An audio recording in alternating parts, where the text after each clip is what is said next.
আমার অ্যাসোসিয়েশনের টোটাল সদস্য তো 225 জন, কিন্তু অ্যাফেক্টেড হয়েছে ইদানিং অ্যাফেক্টেড হয়েছে এই 6টা প্রতিষ্ঠান। এই আপনার জুলাই পরবর্তী ঘটনার পরবর্তীতে আমাদের এই 6টা প্রতিষ্ঠান অ্যাফেক্টেড হয়েছে, এবং ঢাকার বাইরেও বিভিন্নভাবে, ঢাকার বাইরে যে সমস্ত মানি এক্সচেঞ্জ আছে তারাও বিভিন্নভাবে অ্যাফেক্টেড হচ্ছে।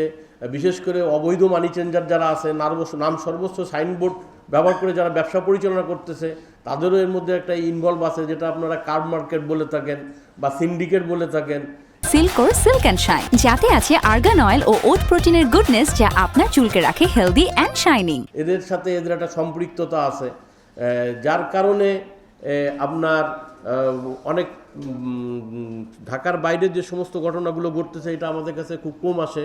হয়তো অনেকে জীবনের নিরাপত্তার হুমকির মুখে থাকায় বিধায় তারা প্রকাশ করে না, কিন্তু মিডিয়ার মাধ্যমে আমরা জানতে পারি। বিগত দিনে এরকম আরও অনেক ঘটনা ঘটেছে, এটা আপনাদের মাধ্যমে জানতে পেরেছি আমরা। হ্যাঁ, এখানে অর্থের পরিমাণ টোটাল নেয়ার অ্যাবাউট 4 to 5 crore, এবং এগুলো আমাদের প্রত্যেকটা সদস্যদের তাদের বৈধ টাকা, এখানে অবৈধ টাকা রাখার কোনো সুযোগ নাই। এটা সেন্ট্রাল ব্যাংক থেকে আমাদের নির্ধারণ করে দেওয়া হয়েছে লিমিটেড কোম্পানির ক্ষেত্রে 1 কোটি, আর সোল প্রোপাইটার ব্যক্তি মালিকানাধীন কোম্পানির ক্ষেত্রে 50 লক্ষ।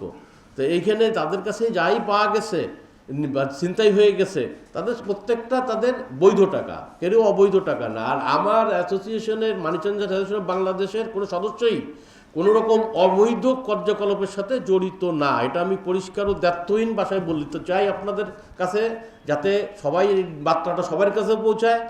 আমাদের অ্যাসোসিয়েশনের প্রত্যেকটি সদস্য কোনো রকম অবৈধ কর্মকাণ্ডের সাথে জড়িত না। এবং এইটা যদি জড়িত থাকার প্রমাণ যদি কেউ দিতে পারে, তাৎক্ষণিকভাবে অ্যাসোসিয়েশনের তরফ থেকে প্রয়োজনীয় যে সমস্ত ব্যবস্থা নেওয়ার দরকার ওই প্রতিষ্ঠানের বিরুদ্ধে তা অ্যাসোসিয়েশন করবে।